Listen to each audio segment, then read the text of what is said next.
bag has grown with me, and it's the sort of thing where you start out with probably something a bit bigger than that, probably something more like a shopping bag size, and you gather together the tools, and as you compete and as you practice and as you develop your skills, you look at more things that are useful to you.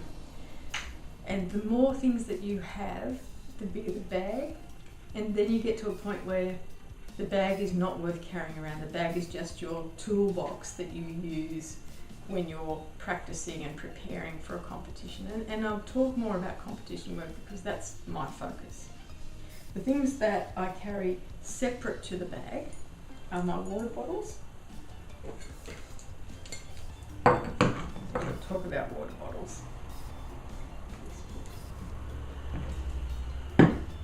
This one is mine. This is the water bottle for me, because one of the things you do need to do is keep hydrated. Now, a lot of the competitions will offer you tea and coffee while you're putting your designs together. You simply don't have time. You just don't focus on doing that, because the time that you take to have tea, a cup of tea or a cup of coffee, is taking away from the time that you've got to put your design together. So I always carry a water bottle with me. This is a good size one, 750ml, flip top lid, easy to get on. It locks so that I'm not going to spill it anywhere. And it also means that if I forget any of these others, I know, because I always carry this with me regardless of what I'm doing every day, I know that if I've forgotten anything else, I've always got this water bottle that I can use to top up the design or wet some oasis if don't have easy access to water, all those sorts of things.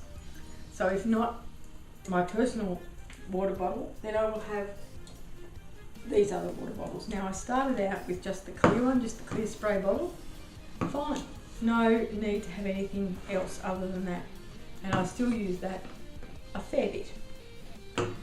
What I have gone to though is this one, because I can see that it's mine. I know it's mine. It doesn't have to. You can see how dirty and used it is. It's a metal one, so it's as they say with the drink bottles as well, stainless steel is better than plastic because it takes all the heavy metals out of the water.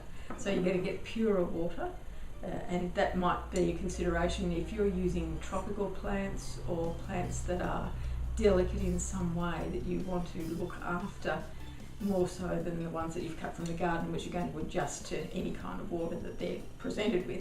Then the stainless steel is better. But mostly I have it because it's identifiable. I know it's mine, whereas almost everybody else has this because these are the ones that are freely available within the floral area. These are everywhere, and you get lost about whose is what. You can mark it with your name, but let's have something that's a bit more individual and go with that.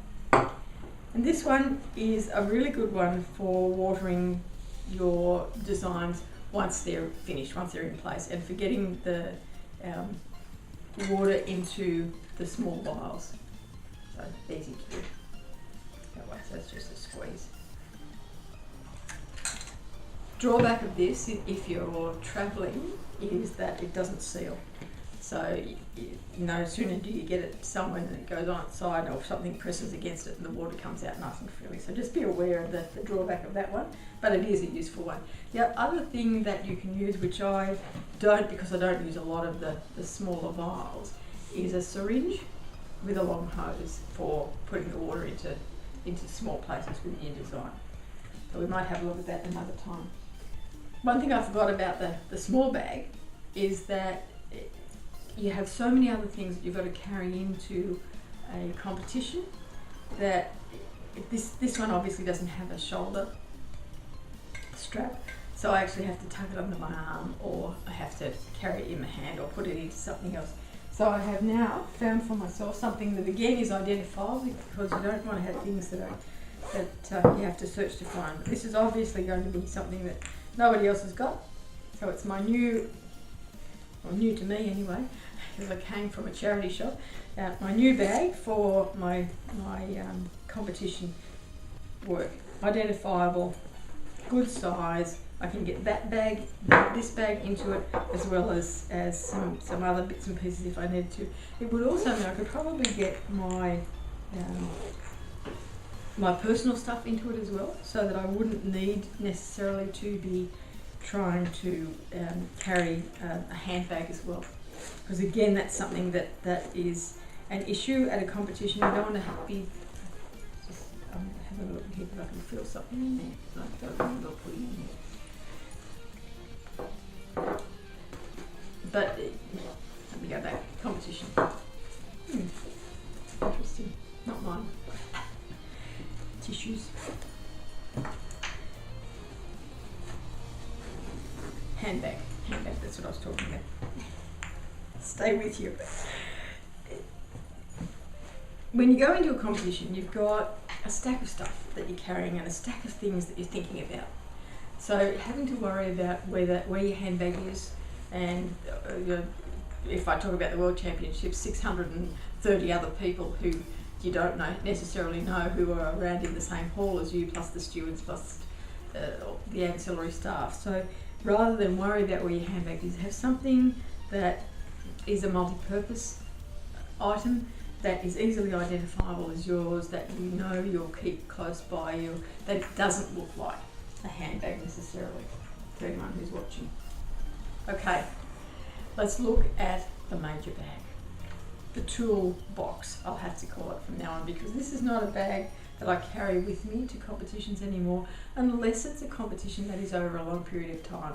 Now, I do a competition once a year that is 2 weeks. So it's a different, or 6 different designs every second day.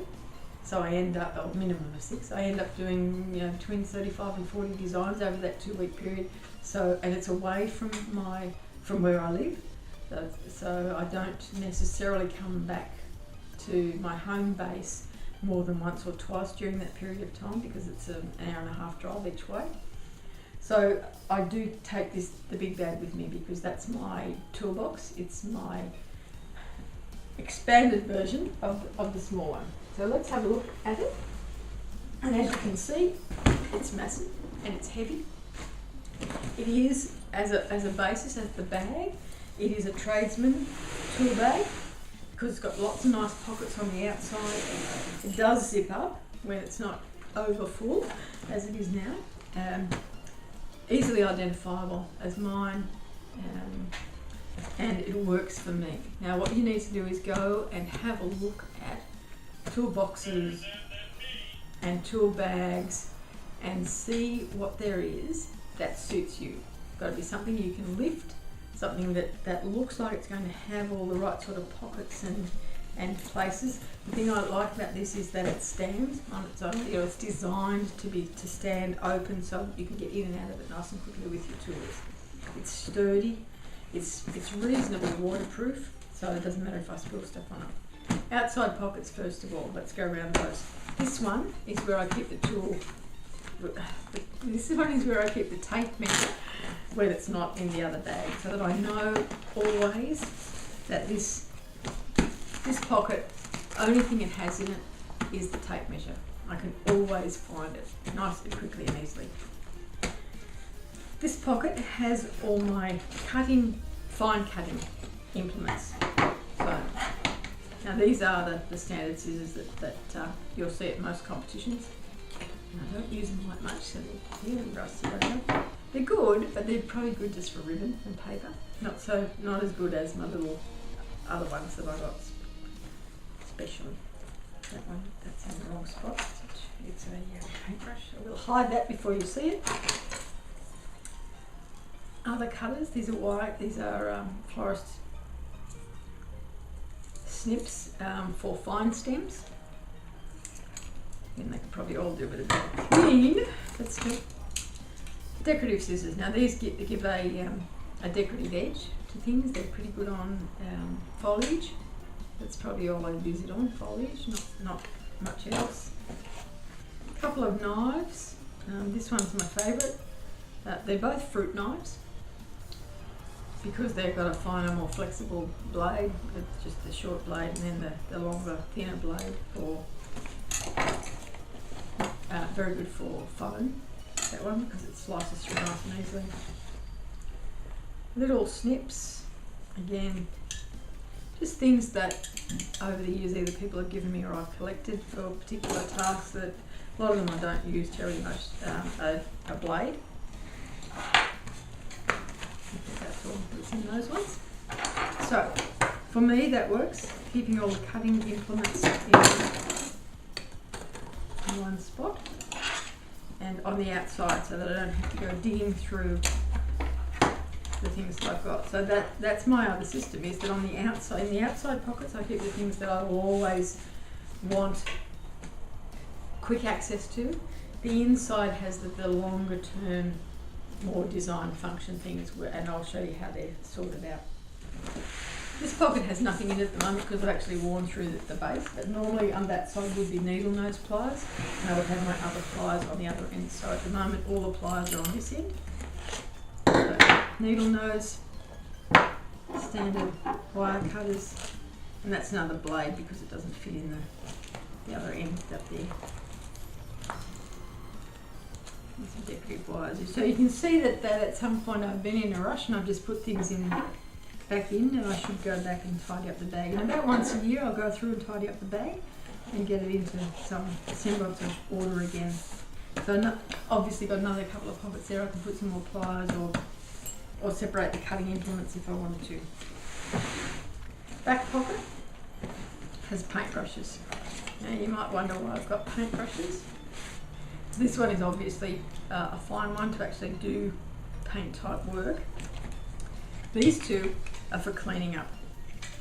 So cleaning up around the bench or cleaning up material on the base, anywhere at all. They're not.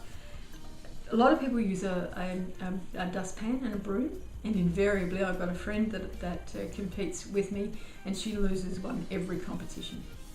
And they just get, people just have so much stuff around them, they just get picked up and put. It doesn't seem to matter how identifiable they are, they just get consumed in to tidy up, the clean up at the end of the competition. So I use a paintbrush because they're far less likely to be caught up in the detritus that is around a design, because you use them specifically and you don't put them down. So with a dustpan and broom, you do it and you put it down because you think, oh, I might use it again, or I've got to throw out the rubbish. Whereas with these, sweep it all into one spot and you've got it in your hand or into the garbage bin that you're using with you at the competition, and it's done. It's over and done with. So a smaller one for the smaller bench type work and a bigger one for the floor type bases. So they're there. So now I'm going to put the bag to one side so I can unpack and show you each element that's within the bag. So on the top, three things that sort of cover everything else, cover the multitude of sins underneath, but also the three things that I would take out first, that I might use, just hiding the rubbish, that I might use constantly while I'm putting designs together. Hand towel, good sturdy size hand towel. A little bit of stuff stuck on the back. That's a bit of decorative sequin work that I used. It's still got the double-sided tape on it, which is quite sticking to everything. So a good size, thirsty hand towel. Now this is something that you'll use for your hands, but also if you have spills, it's really good for putting around a design where you've put the wet floral foam or your wet water retaining material, and perhaps it's on a wall so it's going to drip down. You just put that underneath until the drips stop, and so it's not damaging the staging that you're using. Apron, which is here, and it almost looks like it's been used. This is a plastic coated one. It was given to me, so I feel obliged to actually keep it in the bag, and I do use it for big work, for when I know that I'm going to get wet, not so much when I know I'm going to get dirty, because I do have a habit of wiping my hands down here, so I wear things that have the ability to take up the mess there, and generally I will wear a different top to put the design together to what I'm going to wear when I go back to see the judging results. But a good apron you might find useful. And this is actually a high-vis vest. We in our big competition, we are required when we're moving around the competition area, because it's part of a much larger show that's on. This identifies us as someone who's allowed to be there and who can be seen easily, because they're moving livestock and other sorts of things around. It just makes you, as it says, easily identifiable. Probably not something that everyone needs to have in their bags, but I'll just have it there so that I've got it in case they ask me to have it. Now the rest of the bag internally is separated into bags or containers of the things that go together. So you can see that it's jam-packed full. Now let's just unpack it and I'll talk about the things that are in there.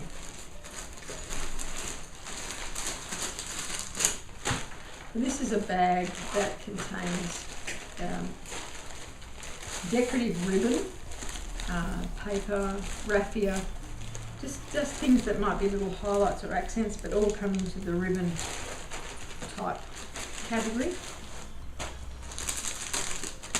These are wooden skewers, and they're in here still in the pack because I've just topped up, knowing that the supply that I would normally have in there is getting fairly low, and I haven't actually sorted them.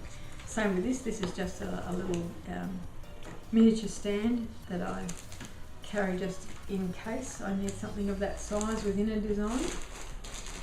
These two glass vials, I know that I put the glass vials in another design at the moment, and so I've got them on my workbench. That I have a container that has all different sizes of glass vials, so these are just here in case I need them until I bring the other pack back to be reunited with the bag.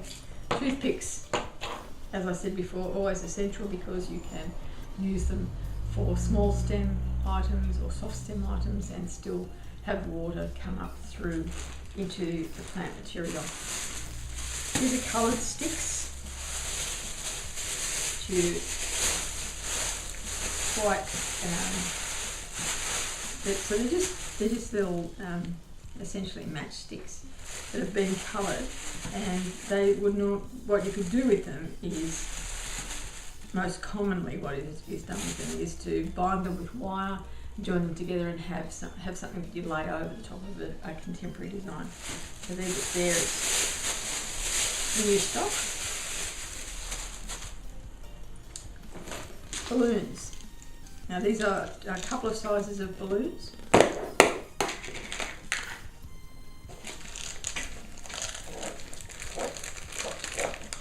They have the little ones which we call water bombs, and then the full-size ones. Now I use these as a water source within contemporary designs because you can have the bright colours. So you just put probably that much water in the bottom, so maybe half a dozen drops of water, and then the stem of the flower, and then you can tie them in with wire.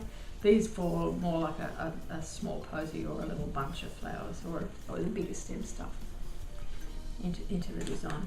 Also good, these ones for covering with skeletonized leaves or sisal, and that system of then letting that dry, and then you prick the balloon, let the air out and pull the balloon away, and you're left with the same shape as the balloon, but made of the skeletonized leaves or the sisal. And that will probably come up in another technique tutorial. You'll be able to look at it. All the different kinds of tape, hot tape, different widths, and paper tape as well, different colours that you can get these days. Other kinds of tape, so this is gaffer tape and packing tape, clear tape, just for solidity and designs. The mossing pins that I talked about earlier, so those ones that you can, how easy that is to see, so that you can put them, keep your base material into a design. Decorative pins. I ran out of room. This bag's going to have to go on. Maybe I'll put it down here. And I can still lift up the things that I need to show you. So this is cotton and thread and buttons and zippers. I started using zippers a little bit in my designs because you can, I can show you. Not so much the white ones, obviously all the, what you do is glue this onto a leaf or a bit of bark or something and then undo it, and then you have your flowers sticking through. Again, contemporary design, so we'll cover that in some of the other designs that we do over time.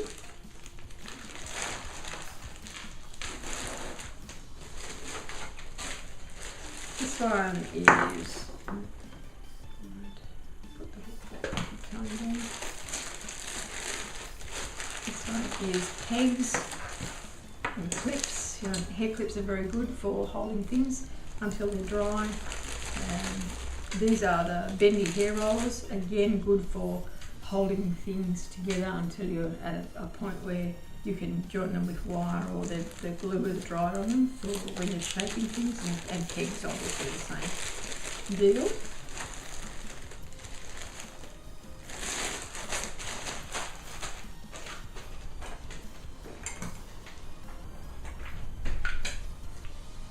Hooks. Now these are off the elasticized bungee cords, but good strong hook for hanging items for suspensions. The candle cups, which we had one in the small bag as well. Various types of string. Now string, for the most part, if it's cotton or jute based, can be considered a natural plant material, so you can use it. And so I've got quite a range of string and a little bit of cane in there. This one is cane, coloured cane, but all different types of, that one's a ribbon, so that wouldn't count as much, but it's in there because it's a binding type material. This one is glue. So, plastic fix. The mini hot glue gun, so the smaller size, some more cold glue, and the glue sticks that go with the little gun. So I've got two sizes of glue gun, the small and the large, and that just came about because at one stage I couldn't get the right glue sticks to go into the guns. So you really only need one, and probably the smaller one is better because it makes you control the amount that you're actually putting into your design and you don't overdo things. This one is all stationary type things, so I've got some little brads to hold things together. They're just like a push pin that you separate out once it's through. Marker pens, little glue pot for when I'm doing some tiny glue work. Sellotape, all different types of invisible tape, sellotape, and some needles. Really good for just getting some of the material through the, sometimes I use it with a fishing line and I can't, the eyes are failing me a little bit, can't always see where I need to put it. Wood glue. This container is, I can use in a design, put a Kenzan or some floral foam in it, or it's good just as a staging area, a temporary area for short stemmed flowers. Rose strippers, a couple of pairs of those, who knows why, just got them there. Now a lot of the stuff that's in here is just the just in case stuff. Throw it in because I think, well, I might be able to use that for something. I don't have specific ideas about what I need it for, but I might be able to use it for something there. Plastic tips for furniture, but nice small black containers that you could put water in or you could use to support a structure within your design. Some cotton, what are they called? Cotton makeup pads, cotton based. So I know that at one stage I had to do a design that was cotton, wool and wheat, and I had nothing that was just raw cotton, and so I unballed or undid these and balled them up so that you could see that it was the cotton inside, and incorporated those into the design. They're good just for cleaning up messes as well. Plenty of the candle cups in here, so give me a chance to tidy it up nicely. This is a crafting punch, gives you a shape, very good for foliage.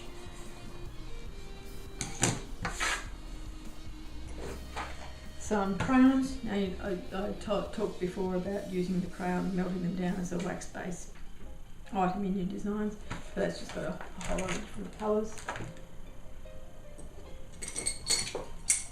Some of the bigger test tubes that have come out of the container. So this is a smaller towel. Some bigger rope.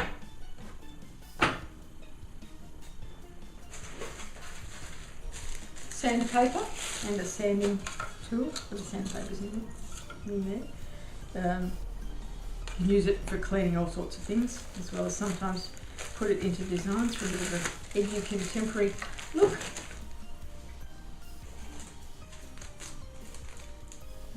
That's just a bit of leather. I'll throw it in there in case I need it, obviously. Some more of those decorative sticks that we looked at earlier. These ones are the uncoloured ones, so can be used a bit more freely in designs where you can have natural material that is not coloured. These are just plastic lids, and I use them for mixing paint or for mixing glue when I'm in the competition room. Screws, wood screws. Again, I just need them sometimes to hold things together. Sometimes wire and pins are just not enough, which must make you think, how do I get them in? Will I use a screwdriver or a drill? But we're going to talk about big items that not necessarily come with a tool bag in another separate video.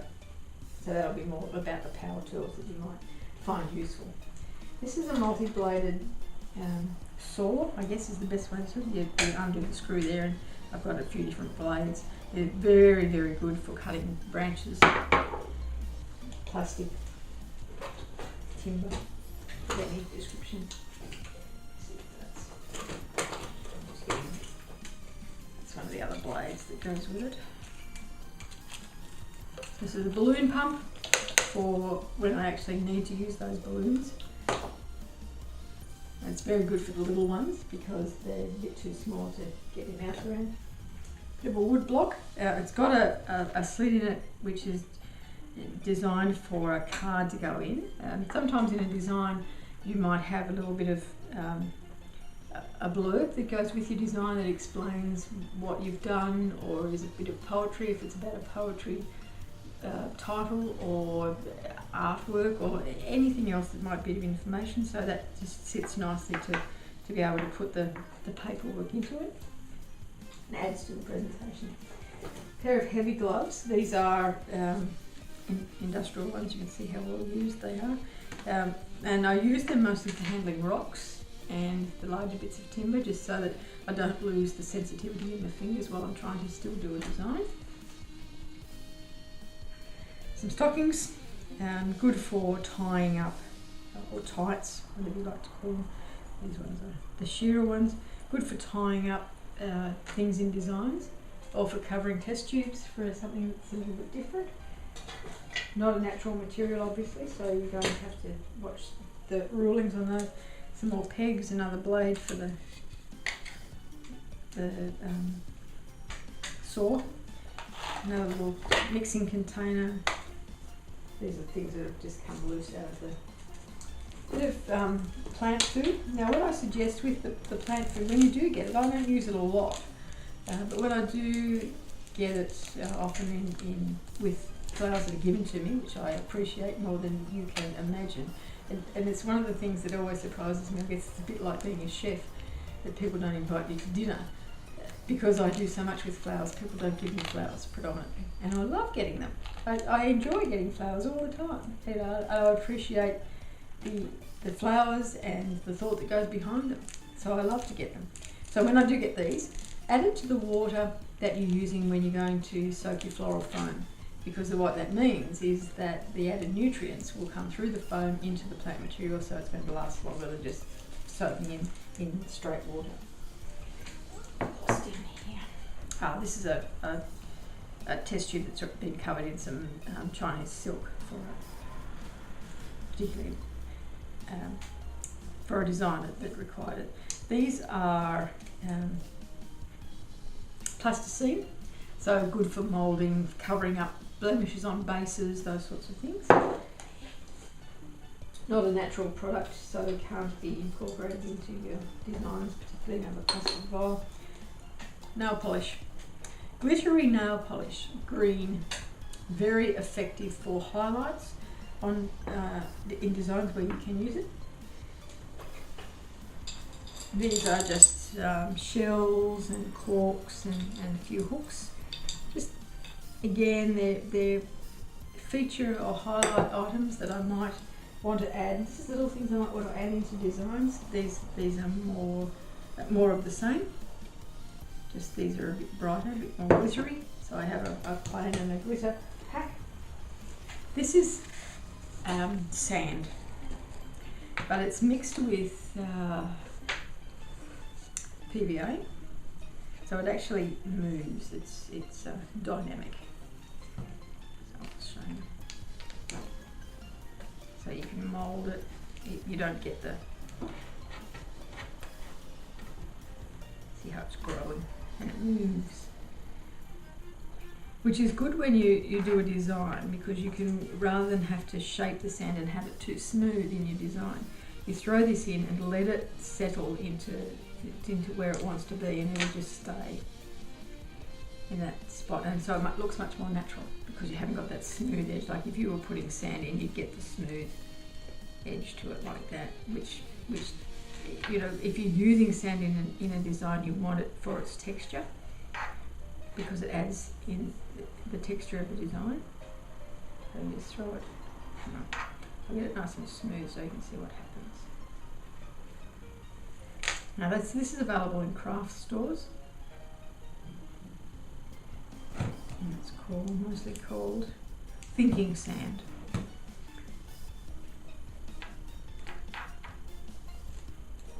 I've done that a bit tight. You don't have to do it quite this tight. We'll try again. And you can see now how it's thinking that it wants to do these other things. And we'll just encourage it a bit. There you go. So you get that nice natural flow of sand in your design rather than a particular placement. And it's not gritty because it's got the PVA through it. You don't sort of get sand everywhere. Thinking sand, losing not much space left here. Some more toothpicks, which we talked about before. Some decorative wire. That's a thin decorative wire. I actually only have that one in the bag because I have a whole box that is wire, some fishing line, and a peg and plastic roll. It should be back in the containers. Some white, or that will probably dry as clear, glitter nail polish, again for a little bit of a highlight on things.